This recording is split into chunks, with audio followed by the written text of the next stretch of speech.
Buenos días, nosotras somos alumnas de la Universidad de Guadalajara, sede Tlajomulco, del grupo Segundo Único de Biotecnología, y el día de hoy les vamos a hablar sobre el ADN y el ARN. El equipo está conformado por Giovanna Lisbeth Ortiz Rodríguez y por su servidora María Fernanda García Madrigal.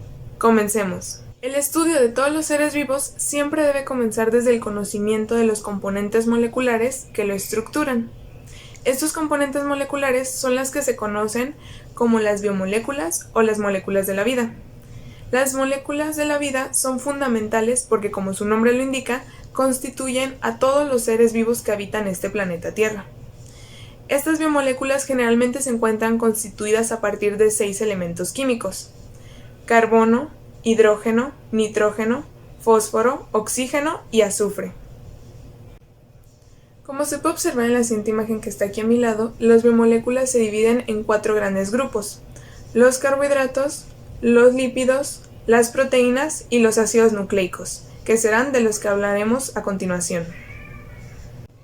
Como se mencionó con anterioridad, los ácidos nucleicos son uno de los 4 grandes grupos de biomoléculas. Estos son de vital importancia porque son los que se encargan de almacenar y de codificar toda la información genética, que en este caso es el genotipo, de manera que esta información pueda ser traducida y a su vez pueda determinar las características tanto físicas como funcionales de cualquier organismo, que sería el fenotipo. Es debido a esta importancia que tienen los ácidos nucleicos en nuestro organismo y en el organismo de todos los seres vivos que el día de hoy les vamos a hablar un poco más sobre ellos, con la finalidad de informar y de dar a conocer un poco más sobre la importancia que tienen estos ácidos nucleicos en nuestra existencia. Bueno, para comprender el tema, primero es importante saber qué son los ácidos nucleicos. Los ácidos nucleicos son las biomoléculas portadoras de la información genética. Estos constituyen básicamente el material genético de todos los organismos y son vitales no solo para almacenar la información, sino también para expresarla. Los ácidos nucleicos son biopolímeros y macromoléculas de elevado peso molecular. Estos están formados a partir de largas y largas cadenas de monómeros conocidos como nucleótidos. De hecho, en la siguiente diapositiva se puede observar la imagen de la estructura de un nucleótido. Esta estructura se va a discutir más adelante. Los nucleótidos se encuentran unidos entre sí por medio de enlaces fosfodiéster. Este enlace es un tipo de enlace covalente que se da entre un grupo hidroxilo y un grupo fosfato. De hecho, es muy común en este tipo de biomoléculas. De acuerdo a la composición química de los ácidos nucleicos, estos se pueden dividir en dos grandes grupos: los ácidos desoxirribonucleicos, o también conocidos como ADN, y los ácidos ribonucleicos, también conocidos como ARN. De hecho, en la siguiente imagen se puede encontrar una representación de la estructura del ADN y del ARN. Ambos grupos de ácidos nucleicos se encuentran en las células eucariotas, procariotas e inclusive en los virus. Sin embargo, existen ciertas diferencias en cuanto al lugar en el que se ubican y en cuanto a la función que realizan. En el caso del ADN, este suele encontrarse en el núcleo celular, en términos de la célula eucariota, en la mitocondria y en los cloroplastos. Y básicamente su función es almacenar toda la información genética. En cambio, el ARN suele encontrarse en el citoplasma, en el citosol de las células procariotas y en la matriz mitocondrial. Y su función es transferir toda esa información que está bajo llave en el núcleo a los demás compartimientos celulares, de forma que así la célula sepa lo que tiene que hacer y en qué momento debe hacerlo. Todos los seres vivos, como las células eucariotas y las procariotas, están constituidos por ácidos nucleicos. Estos ácidos nucleicos se dividen en dos: el ácido desoxirribonucleico, más conocido como ADN, y el ácido ribonucleico, más conocido como ARN. Estos ácidos nucleicos están constituidos por nucleótidos específicos. Cada nucleótido está constituido por 3 componentes característicos: una base nitrogenada, una pentosa y un grupo fosfato. Las bases nitrogenadas son moléculas compuestas por átomos de carbono y de nitrógeno que crean anillos heterocíclicos. Estas derivan de 2 tipos de compuestos: las purinas y las pirimidinas. La purina es una estructura cíclica de 9 puntas, con un hexágono y un pentágono fusionados. Mientras tanto, la pirimidina es una estructura cíclica de solo 6 puntas con tan solo un hexágono. Las purinas características de los ácidos nucleicos son la adenina y la guanina. Ambas están presentes en los nucleótidos que conforman el ADN y el ARN. Por otro lado, de las pirimidinas se encuentra la citosina, la timina y el uracilo. La citosina se encuentra tanto en el ADN como en el ARN. Mientras tanto, la timina solo se encuentra en el ADN y el uracilo en el ARN. Las pentosas son monosacáridos compuestos por 5 carbonos que adquieren estructuras heterocíclicas de tipo furano. Estos 5 carbonos se identifican en los nucleótidos a partir de enumerándolos del 1 al 5. Tenemos dos tipos de pentosas estructurales, la D-desoxirribosa, que es del ADN, y la D-ribosa, que es del ARN. Los nucleótidos que tienen ribosa se convertirán en ribonucleótidos y los que tienen desoxirribosa en desoxirribonucleótidos. La diferencia entre la ribosa y la desoxirribosa es que la ribosa contiene un grupo hidroxilo. Mientras tanto, la desoxirribosa carece de un oxígeno, así que no puede formar ese grupo, quedándose solo con un hidrógeno. Cabe mencionar que la pentosa se va a unir a la base nitrogenada mediante un enlace glucosídico. Este enlace covalente en el glucosídico de una pentosa y una base nitrogenada va a dar lugar a los nucleósidos. Si una base nitrogenada se combina con una ribosa, va a dar lugar a un ribonucleósido, pero si lo hace con una desoxirribosa, va a dar lugar a un desoxirribonucleósido. Estos van a cambiar su nombre a adenosina, guanosina, timidina, citidina y uridina. El fosfato se esterifica con el hidroxilo del carbono 5 de la pentosa mediante un enlace éster y permanece como un radical que puede interactuar con otros grupos fosfatos, dando lugar a nucleótidos monofosfatados, difosfatados y trifosfatados. Los fosfatos, aparte de poder unirse a otros grupos fosfatos, también se unen a otros nucleótidos dando origen a cadenas de ácidos nucleicos. Es importante mencionar que los nucleótidos son moléculas ácidas, ya que el grupo fosfato se ioniza en medio acuoso. Recapitulando un poco para que esto quede solo un poco más claro, sabemos que los ácidos nucleicos están conformados por nucleótidos. En esta imagen vemos que los nucleótidos están conformados por un grupo fosfato, un azúcar o pentosa y una base nitrogenada. La base nitrogenada vemos que se divide en 4, citosina, guanina, adenina y timina. También el uracilo cuenta, solo que ese se encuentra en el ARN y como ya sabemos, la timina en el ADN. Y el azúcar se divide en 2, en el desoxirribosa y en la ribosa. La desoxirribosa va a estar con el ADN y la ribosa con el ARN.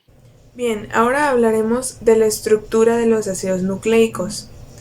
Para esto vamos a comenzar primero viendo los niveles de estructura y los niveles de organización del ADN. En el caso del ADN, este posee 4 tipos de estructura: la estructura primaria, secundaria, terciaria y cuaternaria. Comenzando con la estructura primaria, esta básicamente es la secuencia de nucleótidos del polinucleótido lineal de una sola hebra. Esta estructura es muy importante porque nos permite observar el esqueleto que estaba formado a partir de la unión de los nucleótidos gracias a un enlace de tipo fosfodiéster. Este enlace siempre se va a dar entre el grupo hidroxilo del carbono 3' de un nucleótido y el grupo fosfato del carbono 5' de otro nucleótido. Además, esta estructura nos va a permitir ver la secuencia de bases nitrogenadas. En la siguiente imagen se puede observar justo donde se da la unión entre el grupo hidroxilo y el grupo fosfato, dando lugar al enlace fosfodiéster. Asimismo, algo importante que también nos permite observar este tipo de estructura es que, como se puede observar en la imagen, dado que el carbono 5' del primer nucleótido se encuentra libre y el carbono 3' del siguiente nucleótido se encuentra libre, se dice que la cadena o la secuencia se va a ordenar en sentido de 5' a 3'. Bien, pasamos a la estructura secundaria. En este punto ya la imagen del ADN se va a parecer un poco más a la imagen que todos tenemos cuando nos dicen que nos imaginemos el ADN.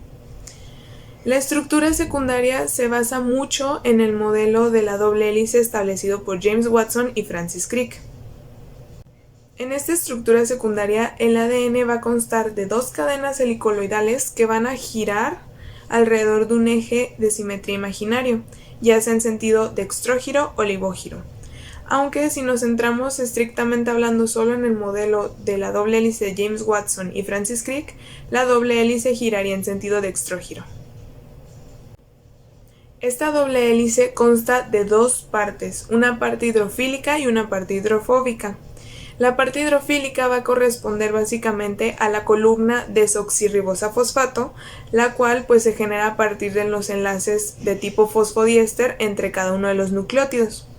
Mientras que por el contrario la parte hidrofóbica va a corresponder a las bases nitrogenadas, las cuales se pueden encontrar hacia el interior. Por otra parte, la doble cadena de ADN se caracteriza por dos cosas. La primera es que es antiparalela. Esto quiere decir que el extremo 5' de una de las cadenas se va a unir con el extremo 3' de la segunda cadena. Y el segundo punto o la segunda característica es que la doble cadena de ADN es complementaria. Esta complementariedad se refiere básicamente a que las bases nitrogenadas de una de las cadenas que conforman el ADN va a unirse mediante puentes de hidrógeno a las bases nitrogenadas de la segunda cadena que forman la doble hélice del ADN, siempre respetando que la adenina se une con la timina mediante 2 puentes de hidrógeno y que la citosina se debe unir con la guanina mediante 3 puentes de hidrógeno. Dicho esto, es posible llegar a la conclusión entonces de que una de las secuencias de nucleótidos de una de las cadenas va a definir y a complementar la secuencia de nucleótidos en la otra. De hecho, en la siguiente imagen se puede observar la estructura secundaria del ADN. Como ya se ha mencionado, ahí se pueden observar las dos cadenas de ADN y la característica de antiparalelismo y complementariedad. Para finalizar con la estructura secundaria es importante aclarar que como los giros de las hebras del ADN no son simétricos a un solo eje, va a darse lo que se conoce como una proyección de giros. Esta proyección de giros va a dar lugar a su vez a surcos asimétricos entre cada una de las vueltas que dé el ADN. Estos surcos se clasifican de acuerdo a sus dimensiones en surco mayor, el cual se caracteriza por ser profundo y ancho, y surco menor, el cual se caracteriza por ser poco profundo y estrecho. Estos surcos se pueden observar en la siguiente imagen. Bueno, una vez que hablamos de la estructura secundaria, pasamos a la estructura terciaria. Esta estructura terciaria básicamente nos va a mostrar cómo es que se va a almacenar el ADN cuando hay volúmenes muy reducidos. La forma en la que se almacena el ADN va a variar dependiendo del tipo de organismo, es decir, si es un organismo procarionte o eucarionte. En el caso de los organismos procariontes, el ADN se va a plegar en una superhélice que va a estar asociada a una pequeña cantidad de proteínas y cuya forma va a ser circular, como se ve en la imagen que está aquí a mi lado. Esta forma de almacenamiento no solo se va a dar en organismos procariontes, sino que también se puede encontrar en algunos organelos como las mitocondrias y los cloroplastos. Por otra parte, en el caso de las células eucariotas, el proceso de empaquetamiento es muchísimo más complejo. De hecho, se requiere la presencia de proteínas como las histonas y de proteínas no histónicas como las protaminas. Incluso es tan complejo el proceso de empaquetamiento en las células eucariotas que en la siguiente imagen solo podemos observar una pequeña parte de todo el proceso porque se divide en varias etapas. Y pues aquí podemos nada más ver lo que son los nucleosomas y el solenoide. Bien, finalmente hemos llegado a la estructura cuaternaria. Esta se presenta cuando se da el enrollamiento de los nucleosomas, formando la estructura que se conoce como solenoide. Este solenoide se va a enrollar todavía más, dando lugar a la cromatina, y finalmente, en el momento de la división celular, la cromatina se va a condensar tanto que va a llegar a ser un cromosoma, que es el estado de máxima condensación. Este cromosoma es como el que se ve en la imagen que está aquí a mi lado, y pues es el que comúnmente asociamos al ADN. Ahora es momento de pasar a revisar las formas de estructura o los tipos de estructura del ARN, que es el otro tipo de ácido nucleico. En el caso del ARN, a diferencia del ADN, este suele presentar solamente tres tipos de estructura: la estructura primaria, secundaria y la terciaria. En lo que respecta a la estructura primaria del ARN, esta básicamente consta de la secuencia lineal de todos los monómeros, que en este caso no van a ser los nucleótidos sino los ribonucleótidos. De ahí en más, pues la secuencia se va a ordenar igual en sentido 5' a 3', y pues en este caso la estructura primaria nos va a permitir observar dos cosas: el esqueleto formado a partir de las uniones de los ribonucleótidos por medio de enlaces fosfodiéster y la secuencia de bases nitrogenadas. De hecho, la estructura primaria del ARN es muy semejante a la estructura primaria del ADN. La única diferencia es que en el ARN vamos a encontrar ribosa en vez de desoxirribosa, y que en el caso de las bases nitrogenadas vamos a encontrar uracilo en vez de timina. Aquí en la siguiente imagen se puede observar la estructura primaria del ARN. En el caso de la estructura secundaria, esta va a estar dada por el apareamiento de secuencias complementarias de una misma cadena de ARN. En este caso serían las asociaciones intracatenarias parciales, o por el contrario pueden darse por asociaciones intercatenarias, como es el caso del ARN de doble cadena que se encuentra en algunos virus. Esta complementariedad ocasional de bases va a hacer que sea muy común el surgimiento de un tipo de estructura muy específico. Esta estructura se conoce como estructura de pasador, y lo que va a ocurrir aquí es que una parte de la cadena va a ser complementaria, por lo que se van a unir mediante puentes de hidrógeno, mientras que la parte que no es complementaria no se va a unir y va a formar lo que se conoce como un bucle. De hecho, en la siguiente imagen podemos observar una estructura de pasador. Como es posible ver, aquí encontramos la parte que es complementaria y que está unida por puentes de hidrógeno, y en el otro extremo veremos el bucle, que es la parte que no es complementaria. Finalmente hemos llegado a la estructura terciaria del ARN. Este tipo de estructura es muy especial porque se da como consecuencia del apilamiento de bases nitrogenadas y de puentes de hidrógeno entre distintas partes de la molécula. De hecho, es tan especial que solamente va a darse si las condiciones son las ideales o las apropiadas para que se dé este apareamiento de bases entre distintas partes de la misma molécula de ARN. Un claro ejemplo de este tipo de estructuras son los ARN transferencia, los cuales al estar en disolución van a generar una estructura en forma de L que está muy compacta y que va a estar básicamente estabilizada por lo que es el apareamiento de bases convencionales y por la interacción entre las bases de más de dos nucleótidos, por ejemplo, tripletes de bases. De hecho, esta estructura la podemos encontrar en la siguiente imagen. En 1944, Erwin Chargaff propuso que en el ADN existe la misma cantidad de bases púricas y pirimídicas, dando la posibilidad de una estructura de doble hélice para el ADN. A partir de ahí, James Watson y Francis Crick propusieron en 1953 el modelo de la doble hélice, la cual el ADN está constituido por dos cadenas helicoidales que giran sobre su mismo eje en sentido dextrógiro. Dado que en este modelo los fosfatos se encuentran por fuera de la doble hélice, cationes y moléculas polares como el agua podrían acceder fácilmente a ella. Por esto, Watson y Crick propusieron que una menor cantidad de agua podría hacer que la molécula de ADN se compactara. En otras palabras, el grado de deshidratación y el contenido de sales puede modificar la estructura de la doble hélice, originando variaciones en el ADN. Como tal, se han descrito tres formas estructurales del ADN: la forma A, la forma B, que es la que propuso Watson y Crick, y la forma Z. La cadena A-ADN se identifica por lo compacta y concentrada que es, ya que ésta tiene un grado de deshidratación muy alta, más del 30 al 40% de deshidratación. Esta se encuentra en células procariotas o también se puede producir in vitro con deshidratación moderada.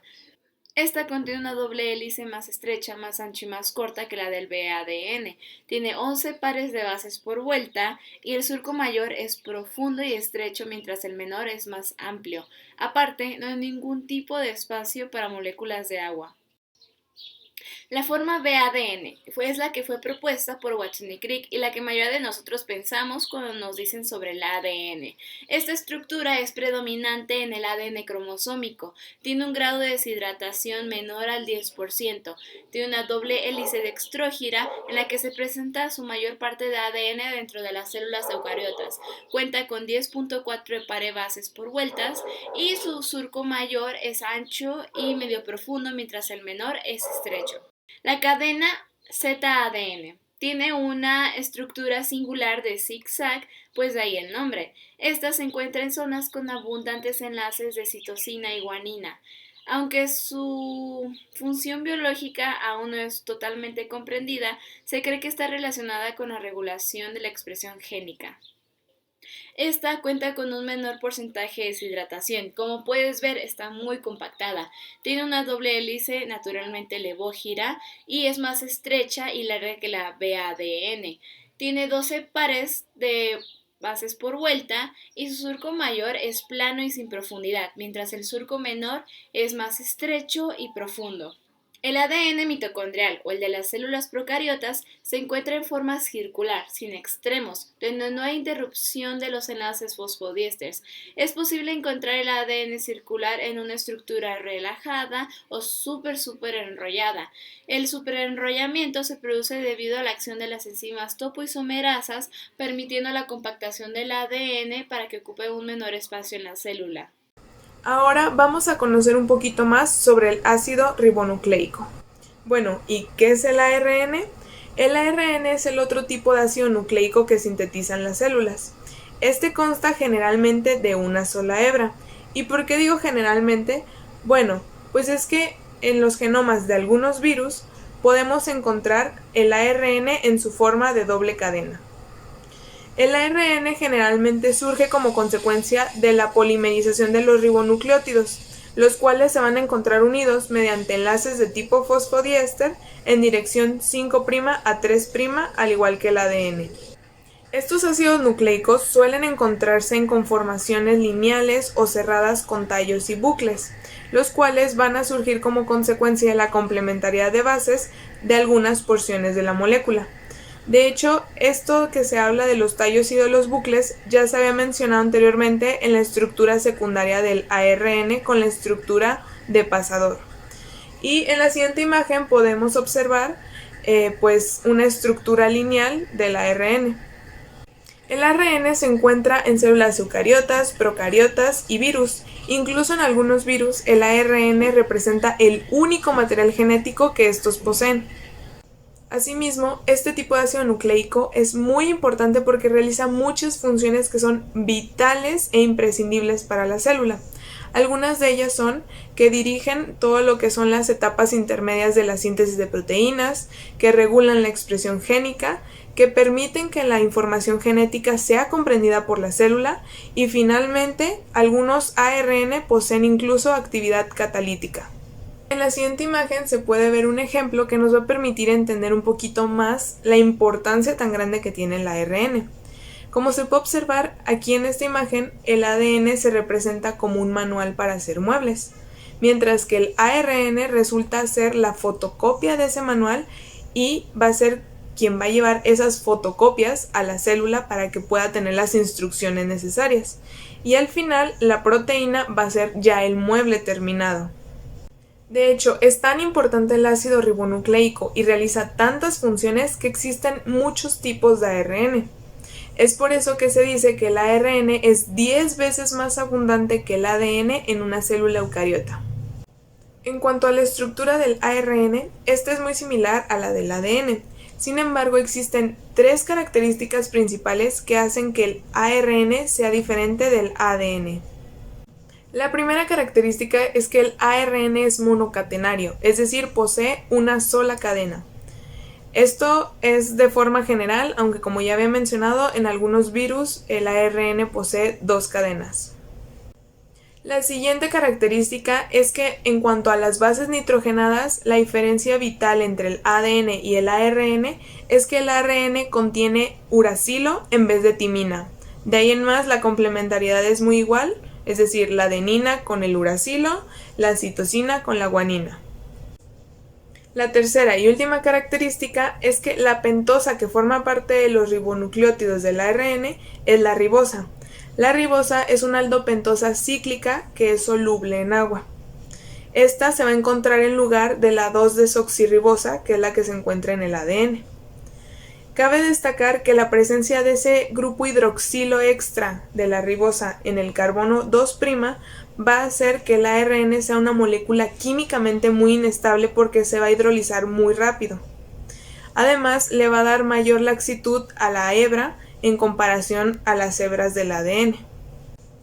De ahí en más, el ARN y el ADN son muy similares en cuanto a estructura. De hecho, el ARN sigue siendo un polímero lineal que consta de muchos monómeros, solamente en este caso serían ribonucleótidos en vez de nucleótidos. Y de hecho los ribonucleótidos son muy similares a los nucleótidos. Esto porque los ribonucleótidos igual poseen al menos un grupo fosfato, una base nitrogenada en el carbono 1' y un azúcar de 5 carbonos, que en este caso sí varía y sería la ribosa. Como ya se había mencionado, existen una gran cantidad de tipos de ARN. Cada uno tiene sus propias características y sus propias funciones. Es por ello que a continuación se expondrán los principales tipos de ARN.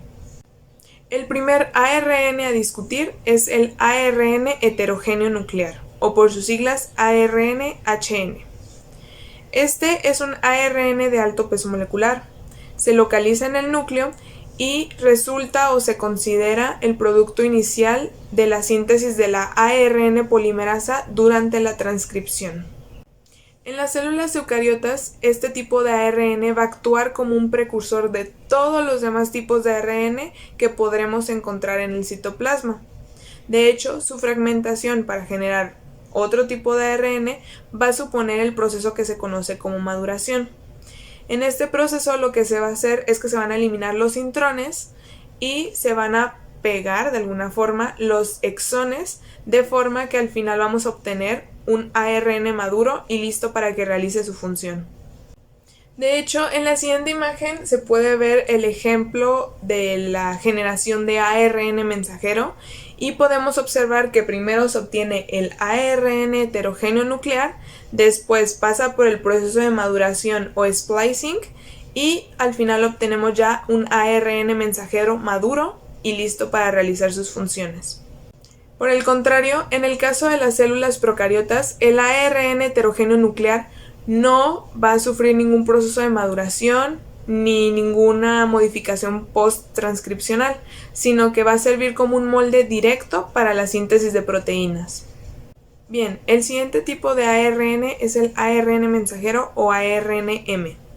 Este ARN mensajero es un ARN de cadena simple que se genera en el núcleo y cuya secuencia de bases va a ser complementaria a una porción de secuencias de bases del ADN. La longitud del ARN mensajero va a variar dependiendo de la proteína para la que vaya a codificar. Además, el ARN mensajero se caracteriza porque tiene las señales necesarias para iniciar, que es el codón inicio, o para terminar, el codón stop, lo que es la traducción. En las células eucariotas, el ARN mensajero posee características muy específicas y muy especiales que solo se pueden encontrar en este tipo de células. Estas dos características son la presencia de una capucha y la presencia de una cola poli-A.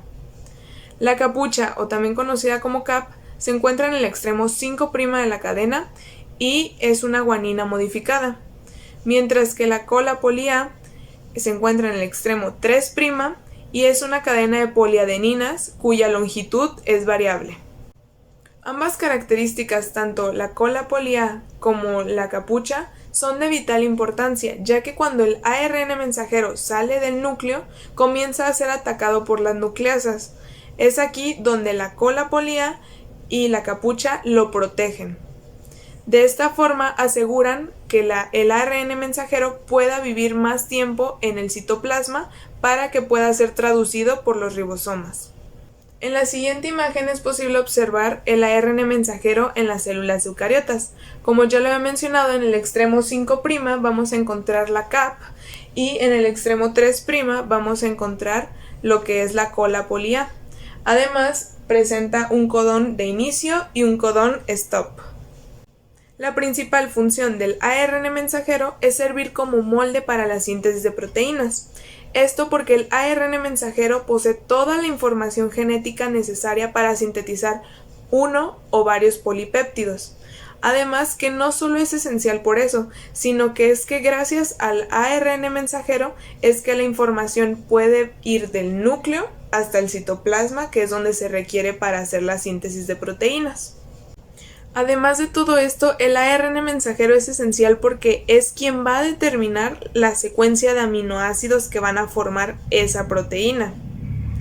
Esto porque el ARN mensajero presenta un código en donde cada 3 nucleótidos, que se denomina codón, va a codificar para un aminoácido en específico.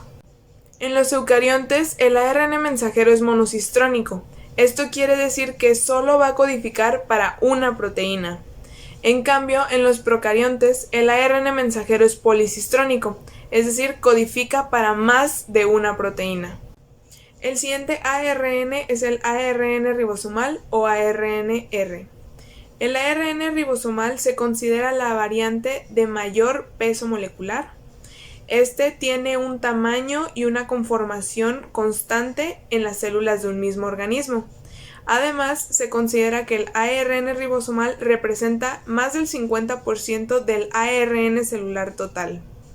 El ARN ribosomal se caracteriza por poseer una estructura secundaria de tallos y bucles como consecuencia de la complementariedad de bases que existe dentro de la misma molécula.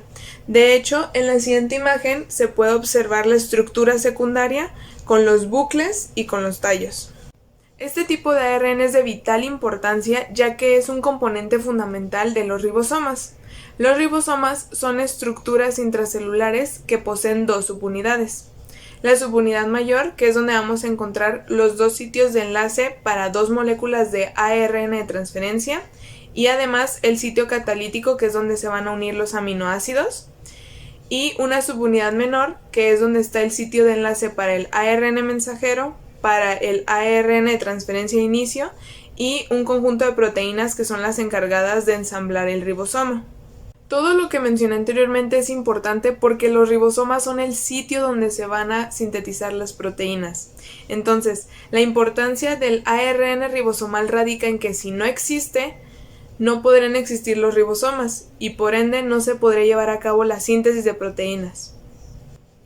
De hecho, en la siguiente imagen podemos encontrar la estructura que expliqué anteriormente, la subunidad mayor, la subunidad menor, y pues toda esta maquinita es la que se va a encargar básicamente de sintetizar las proteínas con ayuda del ARN ribosomal, el ARN de transferencia y el ARN mensajero. El siguiente ARN es el ARN de transferencia o ARNT.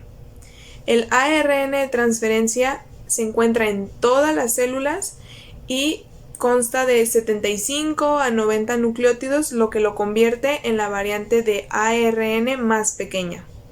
En la actualidad se conocen alrededor de 32 ARNs de transferencia y todos ellos se caracterizan porque poseen bases nitrogenadas poco comunes, como la inosina, por ejemplo. Además de todo, el ARN de transferencia se caracteriza porque su estructura secundaria presenta un plegamiento bastante complejo en donde hay zonas de apareamiento y zonas sin apareamiento de bases complementarias. De hecho, en estas zonas es fácil distinguir lo que es el sitio donde se va a unir el aminoácido al ARN de transferencia y el brazo, que es donde se encuentra el anticodón, que es el que se va a unir con el codón del ARN mensajero para la síntesis de proteínas. De hecho, la estructura secundaria, que es la que está aquí en la imagen a mi lado, también se le conoce como estructura de hoja de trébol. Como se puede observar, tiene 3 brazos que dan vuelta y un tallo donde se encuentran los extremos 5' y 3'. La principal función del ARN de transferencia es básicamente transportar los aminoácidos libres desde el citoplasma hasta el lugar donde se va a llevar a cabo la síntesis de proteínas, que en este caso son los ribosomas. De forma que cuando el ARN de transferencia llega al ribosoma donde va a sintetizarse la proteína, lo que sucede es que hay un emparejamiento de bases complementarias entre el codón del ARN mensajero y el anticodón del ARN de transferencia.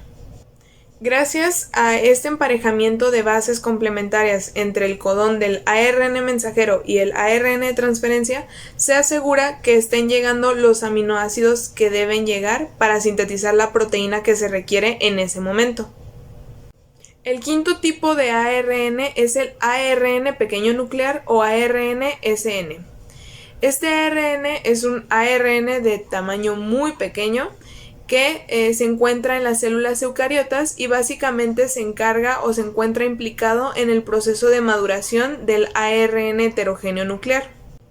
Este tipo de ARN es de vital importancia porque se asocia con proteínas formando las ribonucleoproteínas pequeñas nucleares.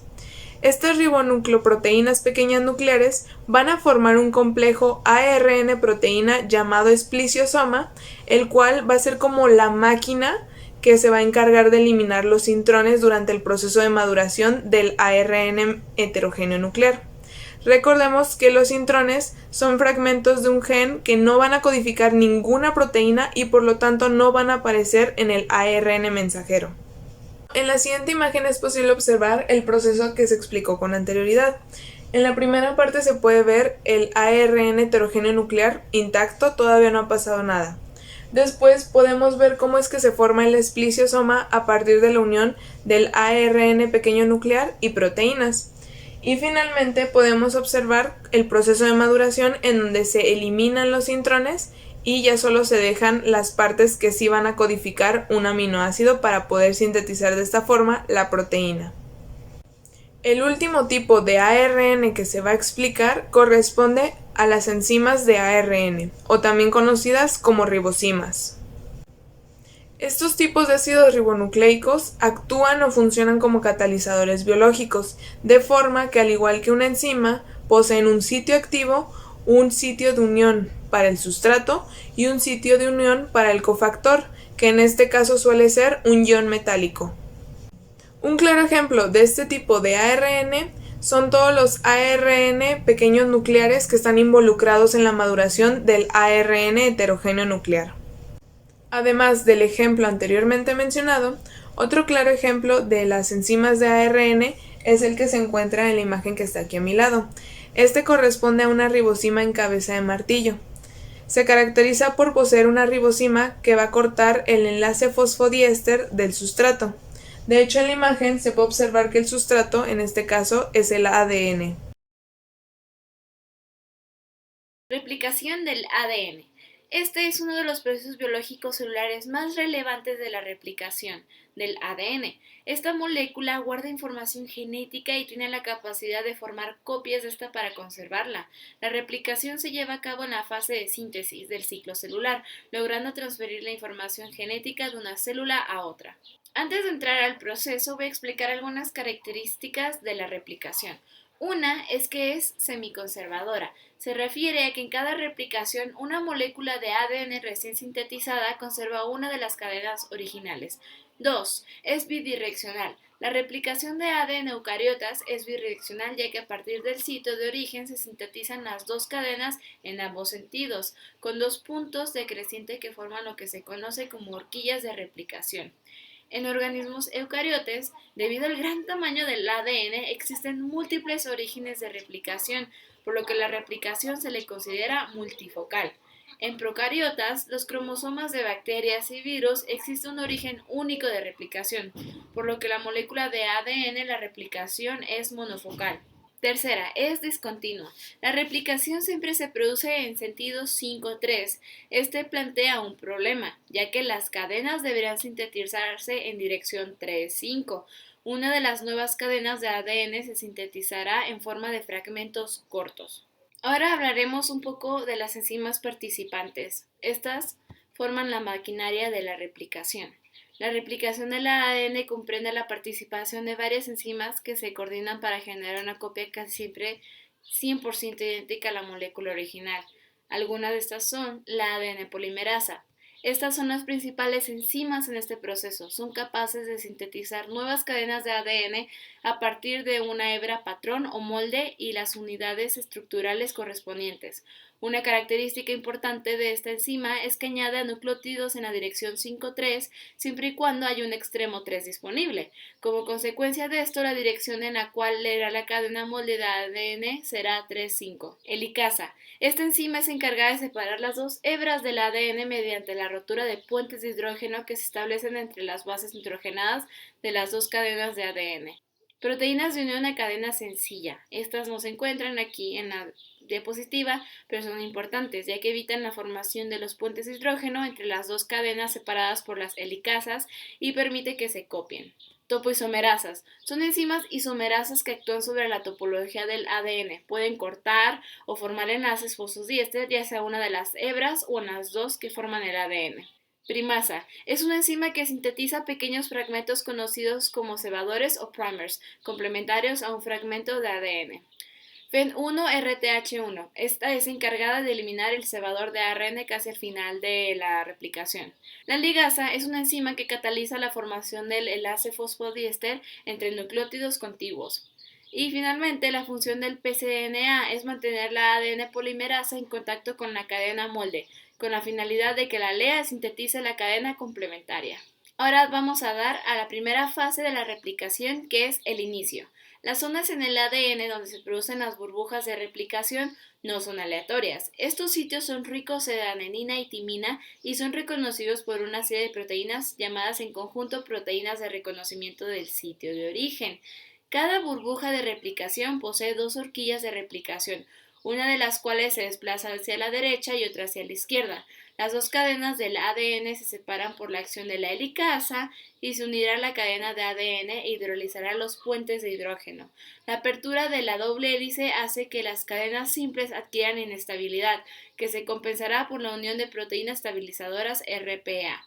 La ADN polimerasa no puede iniciar la síntesis a partir de los desoxirribonucleótidos libres, por lo tanto necesita que la primasa sintetice un cebador, a partir del cual la ADN polimerasa incorporará los nucleótidos en forma complementaria a las bases de la cadena patrón.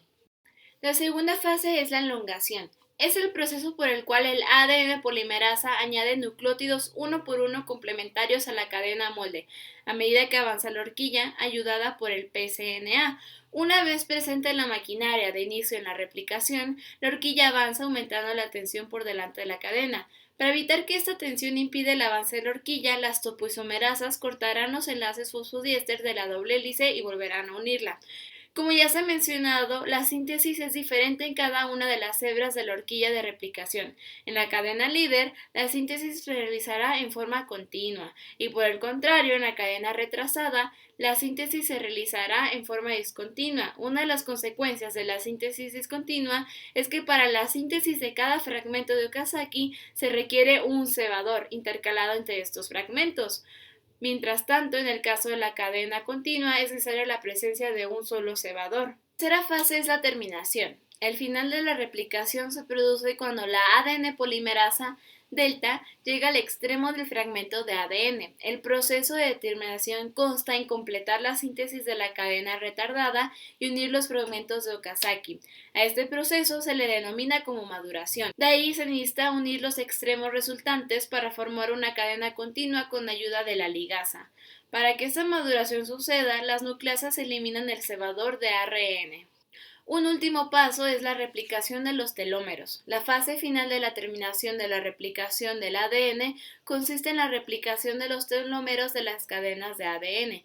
Aquí actúan telomerasas, que se unen por complementariedades de bases a los telómeros y sintetizan los extremos de los cromosomas más allá de su tamaño, tomando como molde el ARN.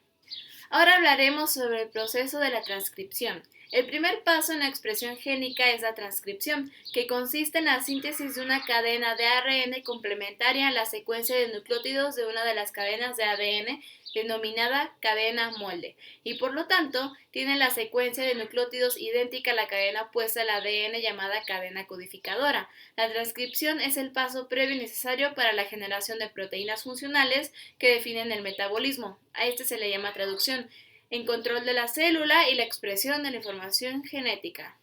Los elementos que participan en este proceso es la hebra de ADN original, el ARN polimerasa, la cual es la que va a sintetizar el ARN a partir del molde del ADN, y los ribonucleótidos trifosfatos para llevar a cabo la copia.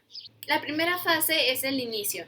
El inicio se refiere a la síntesis de los primeros enlaces nucleótidos del ARN. El ARN polimerasa se une a una secuencia de ADN llamada el promotor.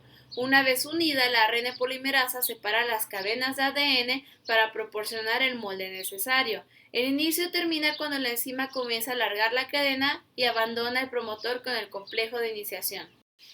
La segunda fase es la elongación. En la elongación, la cadena molde es leída por el ARN polimerasa. Este se mueve a lo largo del ADN y sintetiza una molécula de ARN a partir de nucleótidos complementarios. A medida que la enzima avanza sobre el ADN, lo desenrolla para exponer un nuevo segmento de cadena sencilla de ADN, que funcionará como molde. El transcrito de ARN tiene la misma información que la cadena de ADN contraria, excepto que éste tendrá uracilos en vez de timinas. La última fase es la terminación. Las secuencias llamadas terminadores indican que se ha completado el transcrito de ARN. Cuando se añade el último nucleótido a la burbuja de transcripción, se colapsa al desaparecer el híbrido ADN-ARN y se libera el ARN polimerasa. Una última fase es la edición del ARN. La edición es una forma de modificación posttranscripcional del ARN mensajero, el cual ha sido sintetizado por la transcripción. Un proceso que sigue después de la transcripción es la traducción para dar lugar a proteínas. Esto ha sido todo de nuestra parte. Esperamos que les haya gustado y les haya sido de mucha utilidad. Muchísimas gracias.